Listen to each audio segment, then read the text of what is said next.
दोस्तों स्वागत है फिर से आपका हमारे में। दोस्तों यहाँ पे घटना जो प्रैक्टिस नंबर 6 करने वाले हैं। दोस्तों देखिएगा प्रश्नों का लेवल बहुत शानदार है और समय आपके पास बहुत कम बचा हुआ है, तो जितना ज़्यादा प्रैक्टिस कर सकते हैं उतना ज़्यादा आप लोग प्रैक्टिस कर लीजिएगा। तो चलिए शुरू कर लेते हैं। कुछ प्रश्न देखिएगा, अगर आपको वीडियो अच्छा लगे तभी इसको लाइक करेंगे। तो कहते हैं यहाँ पे पहले क्वेश्चन हिस्ट्री के 5 प्रश्न शुरुआत करते हैं। तो कहा गया कि वेदत्री कहा जाता है, ठीक है। संयुक्त रूप से वेदत्री किससे कहा जाता है? देखिए इसमें 3 वेद समाहित होते हैं। एक तो आपका होता है ऋग्वेद, ठीक है, और दूसरा होता है यहाँ पे सामवेद, और तीसरा होता है यजुर्वेद, ठीक है। जो आपका अथर्ववेद है ये इसमें शामिल नहीं होता है, ठीक है। याद रखेंगे ये इसमें शामिल नहीं होगा। ऑप्शन नंबर सी एकदम करेक्ट हो जाएगा, इसको वेदत्रयी कहा जाता है। अगले क्वेश्चन पे देखेंगे तो कहते हैं पुष्यमित्र शुंग द्वारा मारे जाने वाला अंतिम मौर्य शासक कौन था, ठीक है। अब अंतिम मौर्य शासक पूछ ले या अंतिम मौर्य शासक मारे जाने वाला किसने मारा था? पुष्यमित्र शुंग ने मारा था, ठीक है।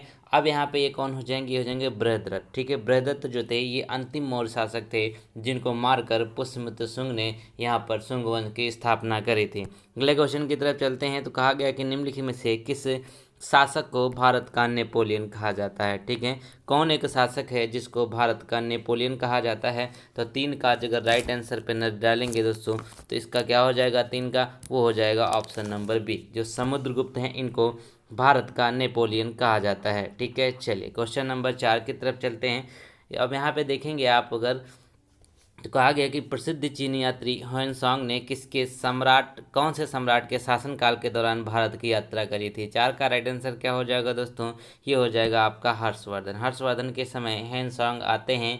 याद रखेंगे इनकी एक बहुत ही बढ़िया ग्रंथ है जिसका नाम है क्या? सी यू की, ठीक है। कौन सा है? सी यू की जो ग्रंथ है वो इनका नाम है, ठीक है। चलिए अगला क्वेश्चन देखेंगे। अगले में कहा गया कि निम्नलिखित में से कौन दिल्ली के लोधी राजवंश का अंतिम शासक था, ठीक है। अब लोधी वंश आपने सुना है, ठीक है। इसकी स्थापना किसने करी थी? खिज्र खां ने करी थी। अब इसके जो लास्ट थे वो कौन थे? वो थे इब्राहिम लोधी, ठीक है। इब्राहिम लोधी इसके करेक्ट आंसर हो जाएंगे। अब यहाँ पे एक चीज़ देखिएगा, 1517 से लेकर के यहाँ पर 1526 के बीच में इन्होंने शासन किया था, ये भी पूछा जाता है, ठीक है। चलिए इसके पश्चात क्या आता है? इसके पश्चात यहाँ पे मुगल वंश की स्थापना होती है। अब 5 क्वेश्चन आपके लेने हैं किस चीज़ की? राष्ट्रीय आंदोलन की, उसको भी देख लेते हैं। तो कहा गया कि मुस्लिम लीग की स्थापना कब की गई थी? मुस्लिम लीग की स्थापना की अगर बात करें, देखिए 1906 की ये बात है जब ढाका में इसकी स्थापना करी गई और इसके जो प्रथम अध्यक्ष बनाए गए थे वो आगा खां बनाए गए थे। इसमें बहुत लोग कंफ्यूज हो जाते हैं। तो प्रथम अध्यक्ष इसके आगा खां बनाए गए और 1907 में इसका वार्षिक अधिवेशन जो है सबसे पहले कराची में होता है और 1908 वाला अमृतसर में होता है। तो ऑप्शन नंबर ए एकदम इसका करेक्ट हो जाएगा। मुस्लिम लीग की स्थापना होती है 1906 में, ठीक है। 6 का करेक्ट आंसर क्या हो जाएगा? ए वाला। अगला क्वेश्चन देखिए, तो कहते हैं निम्नलिखित में से संथाल विद्रोह के नेता कौन है? अब संथाल विद्रोह जो है ये आप जानेंगे, ये बहुत बार पूछा जाता है। एक चीज़ यहाँ देखिएगा, संथाल जो है ना ये जनजाति होती है जिसकी द्रौपदी मुर्मू भी संथाल जनजाति से ही संबंध रखती हैं। कहाँ की रहने वाली हैं वो? मयूरभंज। कहाँ की? मयूरभंज उड़ीसा की रहने वाली हैं। अब यहाँ पे संथाल विद्रोह की अगर बात करें दोस्तों, 7 का करेक्ट आंसर हो जाएगा। ये थे सिद्धू मांझी, ठीक है। सिद्धू मांझी जो है ये संथाल विद्रोह के यहाँ पर नेता हो जाएंगे, ठीक है। याद रखेंगे इसका करेक्ट आंसर हो जाएगा। बेसिकली यहाँ पे देखिए सिद्धू और कानू 2 हुआ करते थे। अगला क्वेश्चन देखिए, तो कहते हैं निम्न में से स्वतंत्रता आंदोलन में भाग लेने वाले पश्चिम बंगाल के क्रांतिकारी की पहचान करें। अब स्वतंत्रता आंदोलन जो है इसमें पश्चिम बंगाल के क्रांतिकारी भाग लिए थे, उनका क्या नाम है? तो वो हो जाएंगे यहाँ पर आपके ऑप्शन नंबर डी यानी कि खुदीराम बोस, ठीक है। खुदीराम बोस जो है ये पश्चिम बंगाल के रहने वाले थे और इनको मुजफ्फरपुर बम कांड में फांसी की सज़ा सुनाई गई थी, ठीक है। अगला क्वेश्चन देखिए, तो कहते हैं बारदौली किसान सत्याग्रह का नेतृत्व किसने किया था? अब बारदौली सत्याग्रह की बात करिए, देखिए यहाँ पे क्या हो जाएगा 1928 में ये नेतृत्व इसका किया जाता है किससे? सरदार वल्लभ भाई पटेल के द्वारा, ठीक है। अब यहीं पर इनको उपाधि भी दी गई थी सरदार। किसके द्वारा दी गई थी? महिलाओं के द्वारा, ठीक है। सरदार की उपाधि यहीं पर दी गई थी, इसलिए वल्लभ भाई पटेल पहले कहा जाता था। चलिए 1928 की बात है गुजरात की। अगला क्वेश्चन देखिए, क्वेश्चन नंबर 10 कहता है कि किस नेता ने हमें CR फार्मूला दिया है, ठीक है। CR फार्मूला आप लोग जानते होंगे। तो CR फार्मूला जो है ये कहा किसे जाता है, एक चीज़ देखिएगा, ठीक है। तो गांधी जी की स्वीकृति से कांग्रेस और मुस्लिम लीग के समझौते की एक योजना प्रस्तुत करी गई थी जिसको CR फार्मूला कहा जाता है और ये दिया था किसने? चितरंजन दास ने, ठीक है। याद रखेंगे ऑप्शन नंबर ए करेक्ट हो जाएगा, बिल्कुल सही बात है। अगला क्वेश्चन देखिए, अगले में कहा गया है कि नॉर्वे की राजधानी क्या है। ठीक है, नॉर्वे की राजधानी क्या है, भूगोल के 5 प्रश्नों की तरफ चलते हैं। तो 11 का करेक्ट आंसर हो जाएगा ओस्लो। ठीक है, अब उससे पहले अच्छा एक बात और जान लीजिएगा कि अगर आपको रिवीजन करना है ना कुछ बच्चे दिनों में, तो उसके लिए आपके पास हमारे पास आपकी पीडीएफ है। तो उन पीडीएफ को आप ले सकते हैं, डिस्क्रिप्शन में आपको लिंक मिल जाएगा, वहाँ से डायरेक्ट क्लिक कीजिए, वहाँ मैसेज कीजिए, आपको मिल जाएगी। ठीक है, पीडीएफ बहुत अच्छी है, एकदम एग्जाम ओरिएंटेड बनाई गई हैं आपके लिए। अगला क्वेश्चन कहता है कि 82 डिग्री 30 मिनट पूर्व देशांतर भारत के लिए क्यों महत्वपूर्ण है। ठीक है, 82 डिग्री जो 82.5 डिग्री है, तो ये आप लोग जानते हैं ये है क्या। बेसिकली यहाँ पर 12 का करेक्ट आंसर होगा बी, ये एक भारतीय मानक समय का निर्धारण। ठीक है, भारतीय मानक समय का निर्धारण है 82.5 डिग्री। अगला क्वेश्चन देखिए, तो कहते हैं कि 2011 की जनगणना के अनुसार भारत साक्षरता दर कितनी थी। ठीक है, 2011 की जनगणना के अनुसार जो भारत की साक्षरता दर है, जो लिटरेसी रेट है इंडिया की, वो कितनी है। तो 13 का करेक्ट आंसर क्या होगा, वो हो जाएगा यहाँ पे 73.0%। ठीक है, भारत की लिटरेसी की बात कर लेते हैं तो कितना है, 73.0%। अगला क्वेश्चन कहते हैं कि हीराकुंड बांध किस राज्य में स्थित है। ठीक है, हीराकुंड बांध जो है, ये जानते हैं आप लोग कि जो हीराकुंड बांध है ये उड़ीसा में स्थित है और महानदी पर है। महानदी याद रखेंगे, महानदी पर स्थित है और ये उड़ीसा में है। ठीक है, हीराकुंड बांध ये सबसे लंबा बांध है अपने इंडिया का। क्वेश्चन नंबर अगला देखिए, तो कहते हैं निम्नलिखित में से कौन सा राज्य नेपाल के साथ अपनी सीमा साझा नहीं करता है, सीमा साझा नहीं करता है। तो याद रखेंगे इसका करेक्ट आंसर क्या हो जाएगा, 15 का, वो हो जाएगा आसाम। आसाम जो है ना, ये नेपाल के साथ सीमा साझा नहीं करता है। उसके यहाँ पे देखिए आपका उत्तर प्रदेश हो गया। ठीक है, फिर यहाँ पे अगर सिक्किम देखें वो भी साझा करता है, फिर उत्तराखंड, फिर यहाँ पे बिहार, उसके बाद पश्चिम बंगाल। ठीक है, ये क्या है, 5 जो देश हैं ये नेपाल के साथ सीमा साझा करते हैं। क्वेश्चन नंबर अगला देखिए पॉलिटी के प्रश्नों को। तो कहा गया कि भारत के संविधान में किस संशोधन के अंतर्गत वस्तु एवं सेवा कर लाया गया था। जीएसटी की बात कर रहे हैं, गुड्स एंड सर्विस टैक्स की बात कर रहे हैं, तो ये एक इनडायरेक्ट टैक्स है, सभी को पता है कैसा है, इनडायरेक्ट टैक्स है।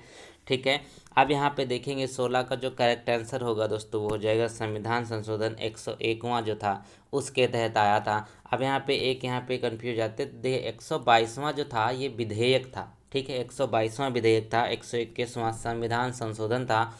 अब 1 जुलाई को क्या हुआ, 1 जुलाई 2017 को इसको लागू किया गया। सबसे पहले फ्रांस में लागू होता है, मॉडल जो है वो कनाडा का है।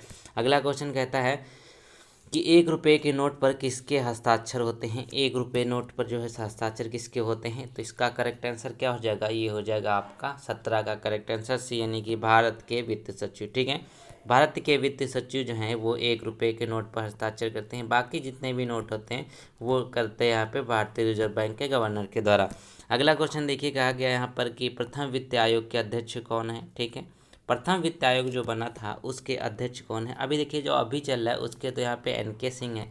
ठीक है, अभी के जो है वो एन.के. सिंह है। ये पहला बना तो उसके कौन से हो जाएंगे, के.सी. नियोगी। के.सी. नियोगी ये पहले थे। अब यहाँ पे एक चीज़ देखिएगा, वित्त आयोग जो है अनुच्छेद 280 में है। ठीक है, इसके बाद यहाँ पे देखेंगे ये तो आपका 206 में 80 में है। ठीक है, अब यहाँ पे क्या 5 वर्ष की समाप्ति पर वित्त आयोग के गठन का अब जो प्रावधान किया जाता है। चलिए अगला क्वेश्चन देखेंगे। अगला क्वेश्चन देखिए, तो कहते हैं जो PMSBY है ना, इसका विस्तारित रूप क्या है। ठीक है, PMSBY तो याद रखेंगे ये होगा क्या, प्राइम मिनिस्टर सुरक्षा बीमा योजना। प्रधानमंत्री सुरक्षा बीमा योजना जो है ये 2015 में इसको शुरू किया जाता है। तो इसका राइट आंसर क्या हो जाएगा, आपका ऑप्शन नंबर ए हो जाएगा, प्रधानमंत्री सुरक्षा बीमा योजना। अगले क्वेश्चन की बात कर लीजिए, तो कहते हैं कि पंडित दीनदयाल उपाध्याय उन्नत शिक्षा योजना का उद्देश्य क्या है। ठीक है, एक योजना है, ये भी अच्छी योजना है, पंडित दीनदयाल उपाध्याय उन्नत कृषि शिक्षा योजना। इसका जो उद्देश्य है वो क्या है। तो 20 का करेक्ट आंसर हो जाएगा दोस्तों यहाँ पर आपका ऑप्शन नंबर सी, यानी कि कृषि शिक्षा को बढ़ावा देने के लिए इस योजना को शुरू किया गया और यह योजना शुरू करी गई 2016 में। ठीक है, क्वेश्चन नंबर 21 की तरफ चलते हैं, संविधान के क्वेश्चन को देखते हैं। कहा गया कि निम्नलिखित में से अनुच्छेद में भारत को इंडिया कहा गया है। किस अनुच्छेद में भारत को इंडिया कहा गया है।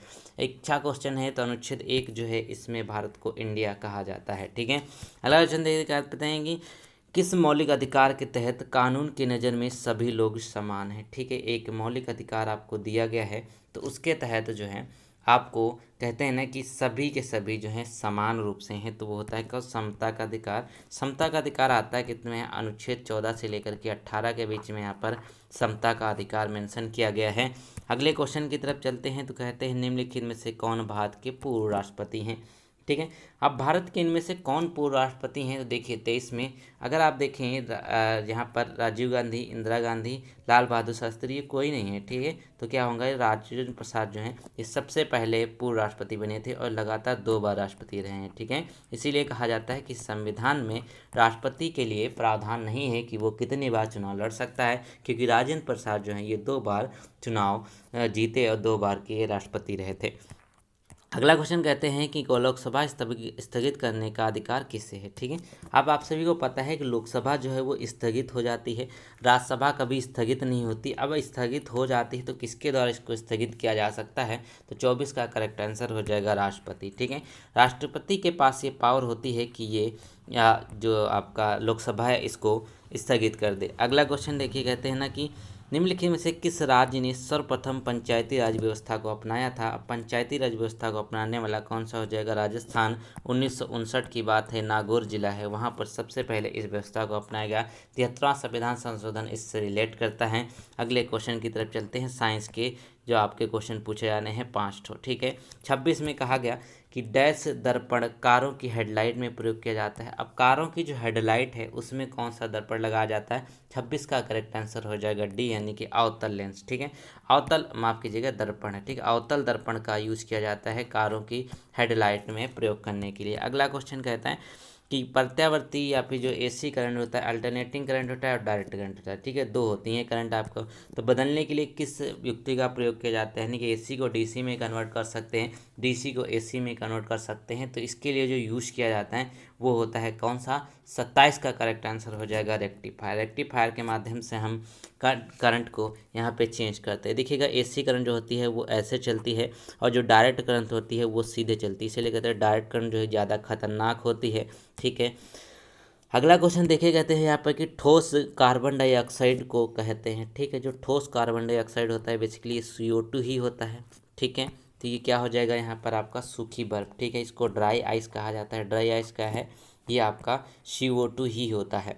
अगला क्वेश्चन कहता है कि शरीर में डैश की कमी के कारण क्वार्सिकोर रोग हो जाता है। ठीक है, किसकी कमी के कारण, तो होगा यहाँ पे क्या होता है, प्रोटीन की कमी का। ठीक है, प्रोटीन की अगर कमी हो जाती है तो आपके शरीर में एक रोग होता है जिसको क्वार्सिकोर कहा जाता है। तो 29 का राइट आंसर हो जाएगा ऑप्शन नंबर डी। ठीक है, ऑप्शन नंबर डी करेक्ट है। अगला क्वेश्चन कहता है निम्नलिखित में से कौन सा मांसाहारी पादप है। ठीक है, इनमें से कौन सा एक मांसाहारी पादप है, जो पेड़ है लेकिन वो मांसाहारी है। तो याद रखेंगे जो वीनस फ्लाईट्रैप है, वीनस फ्लाईट्रैप है, ये क्या करता है, इसका कुछ आकार ऐसा होता है पत्तों का कि क्या करता है, ये इसके अंदर जो ट्रैप हो जाते हैं। ठीक है, जो कीड़े मकोड़े हैं उसके अंदर बैठ जाते हैं और वो ऊपर से क्लोज हो जाता है। ठीक है, ड्राइंग मेरी इतनी अच्छी है आप समझ तो पाएंगे नहीं होंगे। ठीक है, चलिए अब देख लेते हैं अगले क्वेश्चन की तरफ से। करंट अफेयर के क्वेश्चन को देख लेते हैं, करंट अफेयर के आपके एग्जाम में पूछे जाने उनको देख लेते हैं। ठीक है, तो सबसे पहला क्वेश्चन देखिए यहाँ पे 2023 के एकदम लेटेस्ट करंट अफेयर है। तो हाल ही में राष्ट्रीय शहीद स्मारक और रेलवे सुरक्षा के लिए राष्ट्रीय संग्रहालय का अनावरण यहाँ पर कहाँ पर किया गया है। ठीक है, तो इसका राइट आंसर हो जाएगा लखनऊ। लखनऊ में हाल ही में अभी शहीद स्मारक और रेलवे सुरक्षा के लिए राष्ट्रीय संग्रहालय का अनावरण किया गया। ऑप्शन नंबर बी एकदम करेक्ट होगा। अगला क्वेश्चन देखिएगा, एक आगे हेली समिट 2023 और RCS उड़ान 5.2 का उद्घाटन किस राज्य में किया गया। ठीक है, हेली समिट आप लोग सुने होंगे, अभी लेटेस्ट है ये एकदम। तो यहाँ पर इसका करेक्ट आंसर होगा दोस्तों, ये होगा आपका कौन सा, मध्य प्रदेश। ठीक है, मध्य प्रदेश में इसका उद्घाटन किया गया है, हेली समिट 2023। अगला क्वेश्चन देखिए यहाँ पर, तो कहा गया कहाँ के बायकुला रेलवे स्टेशन को यूनेस्को का सांस्कृतिक विरासत पुरस्कार मिला है। ठीक है, बायकुला रेलवे स्टेशन है, ये कहाँ पे पड़ता है, तो देखिए ये जो है ये आपका मुंबई का, इसका करेक्ट आंसर मुंबई का स्टेशन है, इसका करेक्ट आंसर हो जाएगा। ठीक है, ये 10 क्वेश्चन करंट अफेयर के आपके एग्जाम में आने हैं पेट वाले। चलिए अगला क्वेश्चन देखिए, अगले में कहा गया किसने मेमोरीज नेवर डाई 2023 पुस्तक का विमोचन किया है। ठीक है, एक पुस्तक है जिसका नाम है मेमोरीज नेवर डाई, इस पुस्तक का विमोचन किया है, किसके द्वारा किया गया, तो इसको याद रखेंगे अमित शाह। ठीक है, अमित शाह के द्वारा इस पुस्तक का विमोचन किया गया। Memories never die. अगला क्वेश्चन है, ये कहा गया कि हाल ही में किस महिला खिलाड़ी को प्रतिबंधित कर दिया गया है। ठीक है, ये क्रिकेटर हैं। अभी आप लोग जानते होंगे कि भारत और बांग्लादेश वुमेन क्रिकेटर की सीरीज चल रही थी, जिसमें हरमनप्रीत कौर को कुछ कारणों की वजह से 2 मैच का प्रतिबंध लगा दिया गया। उनको डीमेरिट पॉइंट्स भी मिले थे इसी वजह से। ठीक है, अगला क्वेश्चन देखिए, क्वेश्चन नंबर 6 है कि हाल ही में कौन सी राज्य सरकार बाल कानून के लिए सितंबर 2023 में अभियान शुरू करेगा। ठीक है, एक राज्य है जो बाल कानून है ना, उसके खिलाफ अभियान शुरू करने जा रहा है। तो यह कौन सा राज्य होगा दोस्तों?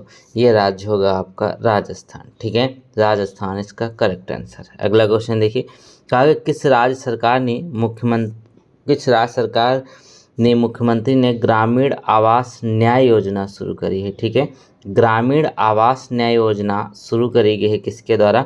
ये शुरू किया गया छत्तीसगढ़ सरकार के द्वारा। ठीक है, छत्तीसगढ़ सरकार के द्वारा ग्रामीण आवास न्याय योजना को शुरू किया गया है। अगला क्वेश्चन देखिए, अगले प्रश्न में देखें तो कहा गया कि हाल ही में आईएसएसएफ विश्व चैंपियनशिप 2023 ने शुभम बिस्ला ने कौन सा पदक जीता है। ठीक है, विश्व चैंपियनशिप हुई है आईएसएफ वाली, तो उसमें जो शुभम बिस्ला है इन्होंने स्वर्ण पदक जीता है। क्या जीता है? इन्होंने स्वर्ण पदक जीता है। ये हो गया। चलिए अगला क्वेश्चन देखिए, 9 में हाल ही में हरेला पर्व 2023 का शुभारंभ कहाँ पे किया गया? देखिए, ये जो हरेला पर्व है ये मनाया जाता है उत्तराखंड में। ठीक है, उत्तराखंड में हरेला पर्व मनाया जाता है। अगला क्वेश्चन है, हाल ही में रक्षा मंत्रालय ने सुरक्षित और पौष्टिक भोजन के लिए किसके साथ समझौता किया है? ठीक है, रक्षा मंत्रालय ने सुरक्षित और पौष्टिक भोजन के लिए यहाँ पर एफएसएसआई के साथ समझौता किया है, याद रखेंगे।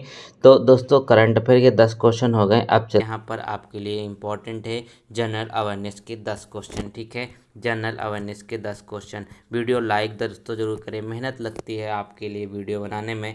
डेनमार्क की राजधानी क्या है? 61 का करेक्ट आंसर हो जाएगा कोपेनहेगन। ठीक है, कोपेनहेगन जो है ये डेनमार्क की राजधानी है। ऑप्शन नंबर ए इसका करेक्ट आंसर है। अगला क्वेश्चन देखिए, तो कहते हैं भांगड़ा, जो भांगड़ा है वो तो सभी लोग जानते हैं, बच्चे बच्चे को ये डांस आता भी है। तो पंजाब का एक नृत्य है। ठीक है, कहाँ का है? पंजाब का एक नृत्य है। अगला क्वेश्चन कहता है यूनिसेफ की स्थापना कहाँ होती है? यूनिसेफ की जो वो है स्थापना वो कहाँ होती है, किस वर्ष होती है? तो 63 का राइट आंसर होगा दोस्तों आपके लिए ऑप्शन नंबर ए एकदम करेक्ट, यानी 1946 में यूनिसेफ की यहाँ पर क्या होता है, इसकी स्थापना होती है 1946 में। अच्छा, एक बात हमको बताइए, यूनिसेफ का मुख्यालय कहाँ पर है? अगर आप थोड़ा सा हमरे पे विश्वास है, ठीक है, विकास सर पे, तो आप लोग कमेंट में ज़रूर बताइएगा कि यूनिसेफ का मुख्यालय कहाँ। सिर्फ मैं आपसे एक ही क्वेश्चन तो पूछ रहा हूँ, बाकी सब मैं ही बताता हूँ। फिर कहते हैं कि निम्नलिखित में से भारत का सर्वोच्च नागरिक पुरस्कार कौन सा है? ठीक है, सर्वोच्च नागरिक पुरस्कार भारत का कौन सा है? तो याद रखेंगे, ये तो सभी को पता है, ये हो जाएगा यहाँ पे ऑप्शन नंबर ए वाला, यानी कि भारत रत्न। ठीक है, भारत रत्न जो है ये सर्वोच्च नागरिक पुरस्कार है। बेसिकली यहाँ पे सबसे ज़्यादा बार ये मरणोपरांत दिया जाता है। ठीक है, जब इंसान मर जाता है, जिसको कोई कदर नहीं रहती है कि अब क्या होगा, उसके बाद उसको दिया जाता है। तो यहाँ पे थोड़ा सा इसमें सुधार करना चाहिए।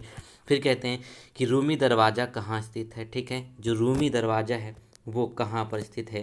तो याद रखेंगे इसका करेक्ट आंसर हो जाएगा 65 का बी वाला। ठीक है, ये लखनऊ में स्थित है। इमामबाड़ा भी यहाँ पर लखनऊ में स्थित है। ठीक है, चलिए ये आपका करेक्ट आंसर है। अगले क्वेश्चन की तरफ चलिए, तो कहते हैं कि रामनाथ गोयनका पुरस्कार किस क्षेत्र में योगदान के लिए प्रदान किया जाता है? एक पुरस्कार है जिसका नाम है रामनाथ गोयनका पुरस्कार। यह दिया जाता है किसके लिए? तो 66 का करेक्ट आंसर हो जाएगा यहाँ पर ऑप्शन नंबर बी, यानी कि पत्रकारिता के क्षेत्र में रामनाथ गोयनका अवार्ड प्रदान किया जाता है। ठीक है, पत्रकारिता के क्षेत्र में। ठीक है, जर्नलिज्म के क्षेत्र में। अगला क्वेश्चन देखिए, तो कहते हैं गोल्डन बॉय नीरज चोपड़ा के लेखक कौन है? एक इनके पुस्तक लिखी गई गोल्डन बॉय नीरज चोपड़ा। ठीक है, तो याद रखेंगे वह कौन सी पुस्तक का नाम क्या है? वो है गोल्डन बॉय नीरज चोपड़ा। अब इसके लेखक कौन है वो देखिएगा, 67 का करेक्ट आंसर हो जाएगा यहाँ पे नवदीप सिंह गिल। ठीक है, किसने? नवदीप सिंह गिल ने इनके ऊपर पुस्तक लिखी और वो विमोचन भी हुआ। फिर कहते हैं मई 2022 में राष्ट्रीय फुटबॉल चैंपियनशिप हीरो संतोष ट्रॉफी 2021-22 का खिताब किस टीम ने जीता? आप संतोष ट्रॉफी जो है वो किसने जीता है, सभी को ये पता होना चाहिए दोस्तों। 68 का करेक्ट आंसर हो जाएगा केरल सरकार ने, ठीक, केरल ने जीता है क्या, संतोष ट्रॉफी। किससे संबंधित है, फुटबॉल से है। कहते हैं मिस वर्ल्ड 2021 का खिताब जिसने जीता है, मिस वर्ल्ड की बात करें तो क्या हो जाएगा यहाँ पे, कैरोलिना बिलावस्का, ठीक है, कैरोलिना बिलावस्का, ये जो है 69 का करेक्ट आंसर हो जाएगा।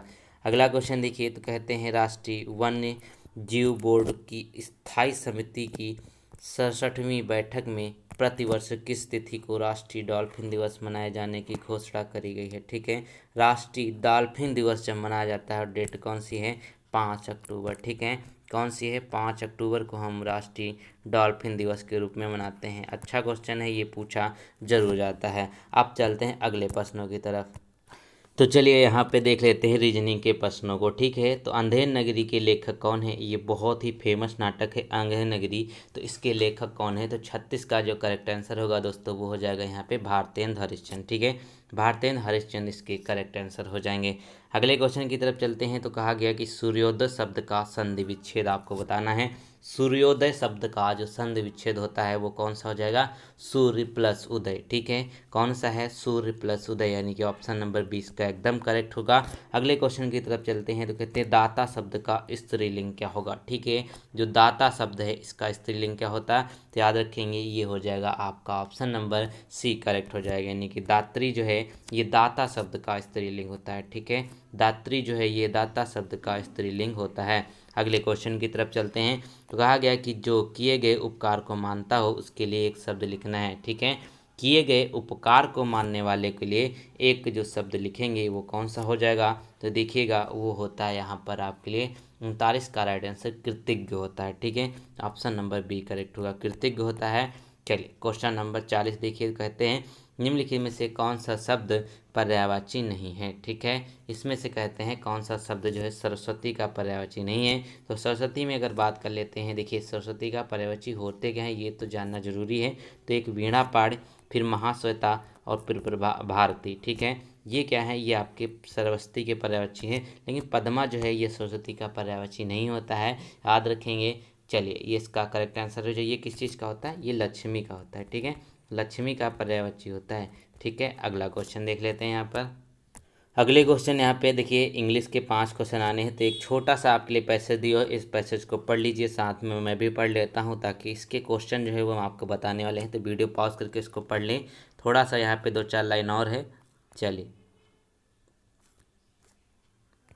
तो उम्मीद है आपने इस पैसेज को पढ़ लिया होगा वीडियो पॉज करके। अब इसके प्रश्नों को देख लेते हैं। तो कहा गया how did the Josephine spoke to mister Mallard at पर, ठीक है, किस तरीके से जोसेफाइन ने मिस्टर मेलार्ड से सबसे पहले बात करी। तो इसका राइट आंसर क्या हो जाएगा, 41 का वो हो जाएगा यहाँ पे इन ब्रोकन सेंटेंस, ठीक है, यानी कि उन्होंने ब्रोकन सेंटेंस में उन्होंने बात करी, ठीक है, जैसे कि टूटा हुआ आदमी वैसे। तो कहते हैं हु वाज किल्ड, ठीक है, कौन मारा गया था, कौन उसमें मरा था। तो सभी को पता है कि जो ब्रेंटली मेलार्ड है ना, वो यहाँ पर उनकी डेथ हुई थी, ठीक है, वो उनकी हत्या करी गई थी। यही हमने पढ़ा हुआ था ना अभी पैसेज में। फिर कहते हैं why would mister Mallard has no one follow her, ठीक है, मिस्टर मेलार्ड को क्यों कोई फॉलो नहीं करता है। तो इसका राइट आंसर क्या है, वो क्या था कि she want to be alone in this moment of grief, ठीक है, जो यहाँ पे उनके दुख का जो समय था उसमें वो अकेले रहना चाह रही थी, इसीलिए यहाँ पे उनको किसी ने फॉलो नहीं किया। अगला क्वेश्चन देखिए, तो कहते हैं अब्यूज का यहाँ पर आपको सिनोनिम्स बताना है। अब्यूज का मतलब क्या होता है, गाली देना होता है, ठीक है, अब्यूज का मतलब क्या होता है, गाली देना होता है। अब 44 का जो सिनोनिम्स होगा दोस्तों वो क्या हो जाएगा, यहाँ पर हार्म हो जाएगा, ठीक है, हार्म हो जाएगा इसका राइट आंसर। अब्यूज का मतलब हार्म मतलब ये होगा, ठीक है। अगला क्वेश्चन यहाँ पे कहते हैं कि एंटेनेंस बताना है। एंटेनेंस का मतलब क्या है, पर्यायवाची, वो विलोम शब्द बताना है। तो सेंश्योर का जो विलोम शब्द होगा वो क्या होगा, तो देखिए सेंश्योर का मतलब क्या होता है, किसी की निंदा करना, ठीक है, निंदा करना होता है। तो यहाँ पे देखेंगे तो यहाँ पे इसका निंदा का अपोजिट क्या होगा, अपलॉज, मतलब प्रशंसा करना। और निंदा करना और प्रशंसा करना ये दोनों अपोजिट में है कि नहीं है, बिल्कुल सही बात है। तो यहाँ पे इसका करेक्ट आंसर क्या हो जाए, अपलॉज हो जाए। अगले क्वेश्चन की तरफ चलते हैं। अगले में यहाँ पे देखिएगा रीजनिंग के 5 क्वेश्चन आपके एग्जाम में आने हैं। तो कहा गया है हिंदी जो है देवनागरी में लिखी जाती है, अंग्रेजी जो है किस तरीके से लिखी जाती है, ठीक है। तो इसका करेक्ट आंसर क्या हो जाएगा दोस्तों, वो हो जाएगा लैटिन, ठीक है। अंग्रेजी जो है वो लैटिन भाषा में लिखी जाती है, मतलब लैटिन में लिखी जाती है। हिंदी की जो लिपि है देवनागरी है, इंग्लिश की जो लैटिन है, ठीक है। क्वेश्चन नंबर देखिए अगला। तो कहते हैं यदि किसी कोड भाषा में सोल्ड को HLO ऐसे लिखा जाता है तो उसी भाषा में रोम को कैसे लिखा जाएगा, 47 में देखेगा, ठीक है। तो यहाँ पर अगर आप ध्यान से देखेंगे तो S का H क्या है, ये अपोजिट है, बिल्कुल अपोजिट है, ठीक है। O का जो है L है, ये अपोजिट होता है, L का O अपोजिट होता है, D का W अपोजिट होता है, ठीक है। तो इसी तरीके से R में देखें तो R का अपोजिट क्या हो जाएगा, I हो जाएगा, ठीक है। तो B और D में से कोई होगा। O का अपोजिट क्या होता है, O का होता है यहाँ पे L हो जाएगा, ठीक है। तो IL यहाँ पे दोनों अभी भी हैं। तो M का देख लेते हैं, M का क्या होता है, N होता है। तो B करेक्ट हो जाएगा आपका, बिल्कुल आसान था। अपोजिट आपको याद करने ही पड़ेंगे, ठीक है। फिर कहते हैं यहाँ पे कि U M का पिता है, ठीक है। यहाँ पे देखिए एक रिलेशनशिप का क्वेश्चन कहता है कि U जो है M का पिता है, ठीक है। M हमने यहाँ पे ले लिया है और U जो होगा ये यहाँ पे पिता हो जाएंगे, ठीक है। कहते हैं ना U जो है M का पिता है, ठीक है। M का पिता है, ये पॉजिटिव हो जाए, मतलब ये फीमेल को हम लोग पॉजिटिव से डिनोट करते हैं। और V जो है K की पत्नी है, V जो है K की पत्नी है, ठीक है। इसको हम अभी छोड़ देते हैं। फिर कहता है D K के एकमात्र भाई M की माँ है, ठीक है। D जो है K के एकमात्र भाई M की माँ है, ठीक है। तो क्या हो जाएगा यहाँ पे देखिए M का K से रिलेशन बन जाएगा, ठीक है। M का रिलेशन K से बन गया, ठीक है। अब यहाँ पे कहते क्या हैं, अब D जो है U से D किस प्रकार संबंधित, D के मात्र, तो D और U जो होंगे आपस में पति पत्नी होंगे कि नहीं होंगे। तो क्या हो जाएगा यहाँ पे U जो है वो D का पति है। तो क्या हो जाएगा ऑप्शन नंबर यहाँ पे C एकदम करेक्ट हो जाएगा। अगला क्वेश्चन देखिए। तो कहते हैं यदि जनवरी 2013 को मंगलवार था, 31 दिसंबर 2013 को सप्ताह का कौन सा दिन होगा, ठीक है। ये यहाँ पे आपके लिए पूछा गया है। तो ये तो बहुत ही आसान होता है 49 का, ठीक है। इसको आप फार्मूले से भी कर सकते हैं, वरना आप और डेज के हिसाब से कर लेते हैं। तो आपके लिए मैं क्वेश्चन छोड़ रहा हूँ, आप इसको कर लीजिएगा, ठीक है। क्योंकि इसका कोड वगैरह लगाने में बहुत टाइम लगता है, तो आप लगा लीजिएगा। चलिए अगला क्वेश्चन देखिए यहाँ 50। तो कहते हैं कि किसी न किसी तरीके से 3 इसमें समान है, एक इसमें असमान है, ये आपको बताना है। तो ठीक है, तो क्या हो जाएगा, एक तो क्रेडिट कार्ड, डेबिट कार्ड और बैंक कार्ड, ये सब क्या है, ये आपका बैंक से संबंधित चीज़ें हैं, पैसा निकालने से संबंधित चीज़ें हैं। लेकिन यहाँ पे देखिए मेमोरी कार्ड जो है इसका अलग ही यूज होता है मेमोरी कार्ड का, तो ये सबसे अलग है। तो ऑप्शन नंबर बी जो है क्या होगा, इसका करेक्ट हो जाएगा। ठीक है, चलिए अगला क्वेश्चन देखिए। तो गाइस क्वेश्चन नंबर 31 पे चलते हैं। तो मैथ के क्वेश्चन तो देख लेते हैं। तो यहाँ पे देखिए 6/50 दिया हुआ है और यहाँ पे रूट दिया हुआ है, इस तरीके से दिया हुआ है। तो अब इसको हम अगर थोड़ा सा सॉल्व करेंगे तो देखिए रूट हम अगर बाहर ले लेते हैं, मतलब इसको हम निकाल ही लेते हैं, तो कैसे हो जाएगा, हमारे ये कैची गुणा हो जाती है। तो मतलब क्या होगा, 6 × 200 हो जाएगा, अपॉन में 50 हो जाएगा कि नहीं हो जाएगा। ठीक है, अब इसको काट देते हैं। तो क्या हो जाएगा, 50 चक्कू कट जाएगा ये, तो क्या हो जाएगा 24 आ जाएगा। ठीक है, रूट जो है ये क्वेश्चन मार्क 24 आ गया। ठीक है, अब यहाँ पे ये जो है रूट हटाने के लिए हम दोनों साइड से स्क्वायर करेंगे, तो क्या हो जाएगा, एक्स की वैल्यू जो है 24 का स्क्वायर कितना होता है, ये आप देखें 576 हो जाएगा। ऑप्शन नंबर बी करेक्ट हो जाएगा। बहुत ही आसान था। अगला क्वेश्चन अगर यहाँ पे देखेंगे तो कहते हैं एक व्यक्ति अपनी आय का 25% बचत करता है। ठीक है, एक व्यक्ति, इसको आप 100 मान के भी कर सकते हैं या फिर आप जैसे मैं बता रहा हूँ वैसे भी कर सकते हैं। तो देखिएगा, माना कि यहाँ पे 25% बचत करता है, तो 25% का 1/4 होता है कि नहीं होता है, 25% 1/4 होता है। ठीक है, अब देखिए ये कटा 25 चक्कू 100, तो क्या होता है 1/4 होता है। अभी 1/4 होता है तो मानते हैं कि व्यक्ति की आय जो है वो 4 है, ये इसकी हम इनकम मान लेते हैं, ये आय मान लेते हैं। ठीक है, ये आय मान लेंगे। अब यहाँ पे व्यक्ति का जो बचत है वो 1 है, ये क्या है 25% ही तो बचत है, तो बचत 1 है, तो इसका खर्चा कितना हो जाएगा, 3 हो जाएगा, क्योंकि 4 में से 1 गया, 3 बचेगा। ठीक है, अब ये हो गया। अब उसने कहा कि आय में 20% की वृद्धि हो जाती है। आय कितनी थी, 4 आय है, तो 4 में अगर 120 कर देंगे, क्योंकि 20% बढ़ोतरी कर रहे हैं, तो ये कितना हो जाएगा दोस्तों। ठीक है, ये हो जाएगा यहाँ पे आपका 4.8%। ठीक है, 4.8% हो जाएगा। 4 का 120 करेंगे तो 0.8 बढ़ेगा ना।